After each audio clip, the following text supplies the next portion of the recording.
Maqaa Abbaa, Ilma, Hafuura Qulqulluu, Waaqa tokkoo. Ameen.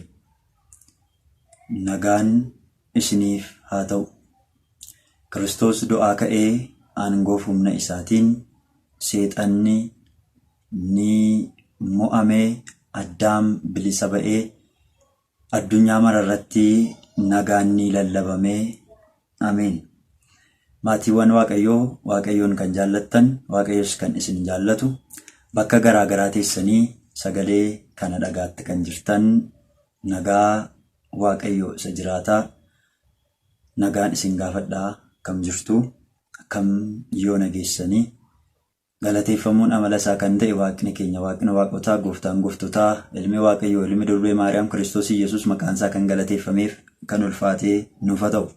Sababa fayyina keenyaa gugee garraamii, qulqulleetti qulqullootaa, obboleetti ergamootaa, abaaboo gannataatti kan fakkeeffamtu, saragallaa Abinaadaam masanqoo Daawitii dunkaana Abrahaamitti kan fakkeeffamtu haati keenya Dubroon Maariyaam Riqaa Yaaqoob kan taate, bakka qotiisa Abrahaamitti kan fakkeeffamte Dubroon Maariyaam yaadaanis fooniinis qulqulleettii kan taate, uumaadhaa gaditti uumama jiran hundumaa gararraatti kabajni ulfinni haadha keenya Dubroo Maariyaamiidhaaf haa ta'u. Guyyaa yeroo deemsa keenyaa, halkan yeroo ciisicha keenyaa libsuu ijaatiif illee nurraatii kan gargar hin baane eegumsi isaanii ergamoonni Waaqayyoo kabajni ulfinni maqaa isaaniitiif haa ta'u. Egaa Wangeela Luqaas boqonnaa 24 lakkoofsa 36 gubbaa irratti nagaan isiniif haa ta'u jecha jedhu arganna. Egaa maatii Waaqayyoo biyya keessaas ta'e biyya alaa teessanii sagalee kana dhagaatti kan jirtan, abbaa jecha kanaa kan ta'e Waaqa waaqotaa Gooftaa keenya, Fayyisaa keenya Ilma Durbee Maariyaam Kiristoos Yesuus guyyaa jimaataa qaraanii irratti ol ba'uudhaatiin isa nuuf fannifame, foon isaa kabajamaa isa nuuf kenne, dhiiga isaa qulqulluu isa nuuf jecha dhangalaasedha. Egaa maatiiwwan Waaqayyoo, Gooftaan keenya, Fayyisaan keenya, qorichi keenya Yesuus Kiristoos sababa keenyaatiif jecha Addaamiif ijoollee Addaamiin bilisa baasuudhaaf, gabrummaa seexanaa jalaa baasuudhaaf jedhee gara addunyaa kanaatti dhufe, haadha keenya Dubroo Maariyaam irraatti dhalachuudhaatiin addunyaa kanarra deddeebi'ee guyyaan isaa yeroon isaa gaafa ga'utti garuu humna isaatiin, aangoo isaatiin harka warra Yihuudootaatti dabarfamee yeroo kennametti, yeroo inni du'a ijoollee Addaam ofii isaatii fudhatee du'u sana bartoonni Gooftaa keenya Yesuus Kiristoos sodaa irraatii kan ka'e manatti galanii balbala isaanii cufaa jabaadhaan cufatanii dhoksaadhaan ni kadhatu turan. Kanaaf Waaqayyo Waaqni keenyaa abbaa nageenyaa kan ta'e nagaa isaa isaaniif labsuudhaaf du'ee du'a mo'atee ka'ee gara bartoota isaatii yeroo inni dhaqu laalla. Egaa Gooftaan keenya Yesuus Kiristoos guyyaa gaafa jimaataadhaa fannoo irratti fannifamee otoo jiruu haadha isaa Dubroo Maariyaamiidhaaf akkasuma duuka bu'aasaa kan ta'e yookiin jaalallee Gooftaa jedhamee kan waamamu Yohaannisiidhaaf haadha godhee haadha isaa akka isaaf kenne, haadha isaatiif immoo mucaa ishee ta'uudhaan akka tajaajiluudhaaf Yohaannisiin akkuma isheedhaaf kenne, Yohaannis fudhateetu gara mana haadha isaatti gale. Yohaannis obboleessa Yaaqoobidha. Yohaannisiidhaaf Yaaqoob kun kadhaa wallaalanii gara Kiristoositti gaafa dhufan yeroo jalqaba Kiristoosiin faana utuu bu'uu hin eegalin kadhaa wallaaluu irraa kan ka'e tokko karaa bita kee tokko karaa mirga keetii nu dhaabii ittiin jedhanii turan. Yohaannis kun obboleessi isaa Yaaqoob kan ta'e haati isaa Maariyaam jedhamti. Haati isaa Maariyaam jedhamtu kun egaa Yohaannis haadha Kiristoosiin imaanaa erga fudhatee booddee gara mana haadha isaatiittidha kan inni fudhatee gale. Gara mana haadha isaa, gara mana haadha Yaaqoob jecha. Kanaaf bartoonni hundumtuu Kiristoos erga fannifameetii bakki isaan itti walitti qabaman mana harmee Maarqos kanadha. Yookiis mana harmee Yohaannis jechaadha. Maariyaamiin fudhatanii gara sanattidha kan isaan galan. Kanaaf egaa warroota Yihuudootaa warri barsiisaa isaanii, waaqa isaanii wallaaluu irraatii kan hin ka'e isa ajjeesanii jiru. Kanaaf waaqa isaanii gaafa ajjeesan, barsiisaa isaanii, hangafa isaanii, geggeessaa isaanii gaafa jala ajjeesan sodaa irraa kan ka'e gara manaatti galan. manatti galanis balbala isaanii cufataniitu dhoksaadhaan ni kadhatu turan. Kanaaf gooftaan keenya Yesuus Kiristoos erga du'ee du'a mo'atee ka'eetii yeroo jalqabaatiif dubartoota keessaa tokko kan taate Maariyaam Magdalaawit du'aa ka'umsa isaa arguudhaan du'aa ka'umsa isaa erga agarteetii ergamoonni erga itti lallabanii lallaba ergamootaa qabattee gara bartootaatti deemtee lallabdeetti. Ganama obboroodhaan utuu duuka bu'oonni mana isaanii keessaa hin ba'in isheen garuu dubartoota kaan qabachuudhaan kanneen akka Maariyaam haadha Yaaqoob yookiis haadha Yohaannisiin qabachuudhaatiin dubartoota kan biroo wajjin bakka awwaalchaa dhaqanii arganiiru. Kanaaf Maariyaam Magdalaawit du'aa ka'umsa Kiristoosiin naxxee bartootatti lallabdeetti.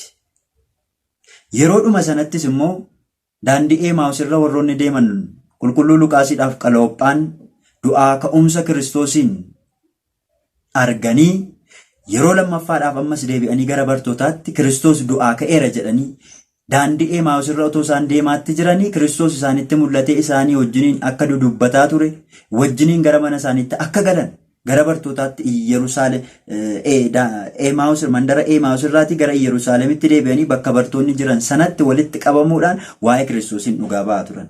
Utuu isaan kana dubbachaatti jiranii jedha. Utuu isaan kana dubbataa jiranii Kiristoos du'aa ka'eera nu wajjin dubbataa ture argineerra jedhanii otoo isaan dubbataa jiranii gooftaan keenya fayyisaan keenya qorichi keenya Yesuus Kiristoos balbala naa banaa otoo isaaniin hin jedhin bakka isaan balbala cufatanii itti waa'ee isaa dubbataa jiran kanatti gooftaan keenya Yesuus Kiristoos yeroo inni itti ol seenu ilaalla. Wangeela Luqaas boqonnaa 24 lakkoofsa 36 gubbaarratti jarreen lamaan kana otoo himaa jiranii jedha. Jarreen lamaan kan jedhame qulqulluu Luqaasiidhaaf qulqullucha Qaloophaadha. Otoo isaan kana dubbataatti jiranii nagaan isiniif haa ta'u isaaniin jedheedha. Ayyeen nageenya isaan nu barbaachisa. Addunyaan kun nagaa isaatiin yoo jiraatte malee saba Waaqayyoo nageenyi ishee sarbamaadha. Yoo Waaqayyoo nu gidduu jiraate malee yoo Waaqayyoo nu wajjiniin jiraate malee nageenyi keenya nurraa mulqamaadha. Kanaaf nagaa qabaachuudhaaf Kiristoos nu barbaachisa. Inni mootii nagaati, abbaa nagaati wanta ta'eedhaaf abbaa nagaa, mootii nagaa, burqaa nagaa kan ta'e Kiristoos naanaaf isiniif sagalee kana dhagaatti kan jirtan nu barbaachisa. Akkuma bartoota isaa gidduutti argamee warra nagaa dhabanii gadda keessa ooltuu jiranii warra sodaa keessa otoo jiranii Kiristoos gara isaaniitti seenee nagaan isiniif haa ta'u akkuma isaaniin jedhe har'as gara koo gara keessan sagalee kana dhagaatti kan jiru gara tokkoon keenyaadhaa Waaqayyoo Waaqni keenya nagaan isiniif haa ta'u nagaan siif haa ta'u jedhee akka nu jajjabeessu gadda keenyarraa dhiphina keenyarraa boo'icha keenyarraa yaaddoo keenyarraa ba'aa keenya isa ulfaata hundumaarraati Waaqayyo akka nu boqochiisu eeyyama Waaqayyo keenyaa nuuf haa ta'u. Garuu bartoonni gooftaa keenya Yesuus Kiristoos inna'anii waan ajaa'iba ta'eedha waan ta'eedhaatiif du'eera jedhanii gara mana isaaniitti kan hin galan Kiristoos waaqummaa isaa adda ta'eetiin isaan gidduutti waan argameedhaaf ni nahanii. Du'aa ka'uun haaraa miti. Gaafan akkas jedhu gooftaan keenya Yesuus Kiristoos bartoota isaa wajjin yoo jiru warroota du'an baay'ee kaasaa ture. Warra dhibaman fayyisaa ture. Garuu du'aa ka'umsi isaa du'aa ka'umsa addaati. Warroota kanaan dura du'anii turan sagalee isaatiin isaan kaasaa ture. Waaqummaa isaatiin kaasaa ture. Inni garuu namni ka'iituu ittiin jedhin kafana isaatu irraa hin hiikin dhagaa ittiin balballi awwaalcha isaatii cufame otoo irraa hin gangalchamiin gargaarsa tokko malee ofii isaatiin aboo isaatiin waaqummaa isaatiin du'aa ka'e. Kanaaf du'aa ka'umsi isaa du'aa ka'umsa addaati. Namni du'ee du'aa ka'ee jira. Garuu du'aa ka'umsi namaadhaa abbummaa Waaqayyootiin waaqummaa isaatiinidha. Kan Waaqayyoo garuu eenyuyyuu isarratti aboon qabu aangoon qabu. Waaqummaa isaatiin fedhii isaatiinis du'e fedhii isaatiinis du'a keessaatii ka'e jechaadha. Kanaaf isaan gidduutti gaafa argamee jedhu isaan garuu ni na'anii ekeraadha si'anii jedha. Ekeraadha si'anii baay'ees ni sodaatanii wangeelaa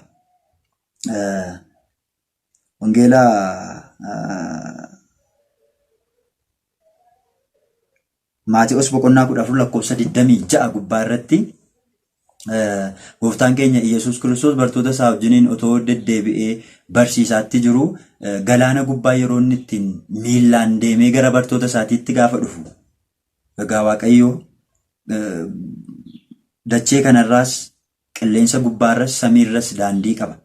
Waaqayyo wanti isa daangessu tokkollee hin jiru jecha. Nuti wantoonni garaagaraa nu daangessa. Dhala namaa kan ta'an yookiin haalli yeroonis daangessuu danda'a. Wantoonni garaagaraa nama daangessuu danda'u. Isa garuu wanti tokkollee kan isa daangessuu hin dandeenyedha. Galaanni isaaf kan abboomamu dhaabadhu yoo jedhame galaanni kan dhaabatu. Kattaa yookiin dhagaan gaafa inni ajaju kan burqu wanti isaaf hin danda'amne tokkollee hin jiru jechaadha. Kanaaf wangeeluma Maatiyoos boqonnaa 14 lakkoofsa 26 gubbaa irrattis Waaqayyo Kiristoos ilmi durbee Maariyaam galaana gubbaa miila isaatiin deemaa gara isaatti gaafa dhufu ni nahani, inni ekeraadha se'anii nahanii. Kanaaf hin sodaatinaa, inni isin argitan kunoo anadhaa isaaniin jedheedha. Kanaaf erga inni isaan bukkee dhaqaniitii isa ta'uusaa Waaqayyoon ta'uusaa baran.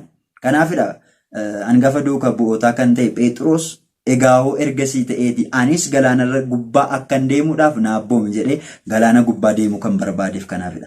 Egaa ammas wangeela Luqaas boqonnaa 24 kana lakkoofsa 37 gubbaa irratti isaan garuu ekeraa waan argan isaanitti fakkaatee na'anii sodaatan. Inni immoo maaliif yaadaan rakkattan?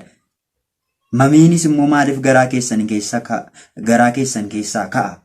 Harka koo fi miila koo ilaalaa. Ana mataa kooti hoo mee qaqqabaa na ilaalaa. Ekeraan fooniif lafee hin qabu, ani garuu akkan qabu ni agartu isaaniin jedheedha. Ekeraa akkan hin taane inni waaqa isaanii isa kaleessa wajjin ture, gooftaa isaanii isa kaleessa wajjin hin ture isa ta'uusaa, barru isaa bismaaraan fannoo irratti waraaname, cinaacha isaa eeboon waraane sana isaanitti agarsiisee. Kanaaf egaa harka isaa miila isaa sanaa erga isaanitti agarsiisee isaan gammaduudhaaf raajeffachuu irraa kan ka'e ammayyuu amanuu dadhabanidha. Raajeffachuu gammachuu humnaa olirraa kan ka'e kanarraa bartoonni gooftaa keenya Yesuus Kiristoos egaa hanga isa amanuu dadhabanitti ga'anidha gammachuu irraa kan ka'e. Kanaaf egaa walumaa galatti maatiiwwan Waaqayyoo Waaqni keenya egaa bartoonni mana Yohaannis faatti walitti qabamanii mana harmee Yohaannisitti walitti qabamanii gaddaatti otoo jiranii Waaqayyo gadda isaanirraa boqochiisuudhaatiif gara gammachuutti gaafa jijjiiru bakka isaan gaddaa jiranitti ol seenuudhaan nagaan isiniif haa ta'u jedhe. Ergasii booddee gammachuurraa kan ka'e of wallaalanii jedha. Kanaaf egaa nutis biyya keessas ta'e biyya alaa taa'uudhaatiin jireenya addunyaa kanaadhaa ba'aa nutti ta'e yaaddoo nutti ta'edha kan nu yaaddessuu kan nu dhiphisu hundumaatiif iyyuu Waaqayyo Waaqni keenya fayyisaan keenya isin ba'aan keessan kanatti ulfaate gara koo kotta'an immoo isin hin boqochiisa jedhee akkuma sagalee isaatiin dubbatu sagalee isaa kanaatiin akka nu boqochiisu akka aara nu galfachiisu ba'aa yaaddoo keenya hundumaa ibboo jireenya keenya hundumaa nurraa akka aara nu galfachiisuutiif eeyyama Waaqayyoo keenyaa nuuf haa ta'u. Hordoftoonni keenya biyya keessas ta'e biyya alaa teessanii kan hordofaatti jirtan egaa yuutuubiin kun barnoota faarulee wantoota waqtaawwaa ta'an garaagaraa qabatee gara keessan ni dhufa. Kana caalaa irratti yuutuubiin kun egaa barnoota gaggaarii ta'ee qabatee gara keessanitti akka dhufuudhaaf isinis yuutuubii kana wajjiniin akka taatan asumaan maqaa Waaqayyootiin isiniin gaafadhaa bakka jirtanitti nageenya Waaqayyoodhaa isiniif haa baay'atu. Kiristoos du'aa ka'ee humnaaf aangoo isaatiin seexanni ni hidhame addaan bilisa ba'ee addunyaa mararratti nagaan ni lallabame bakka jirtanitti nageenya Waaqayyoodhaa isiniif haa baay'atu. Nagaa Waaqayyootiin tura.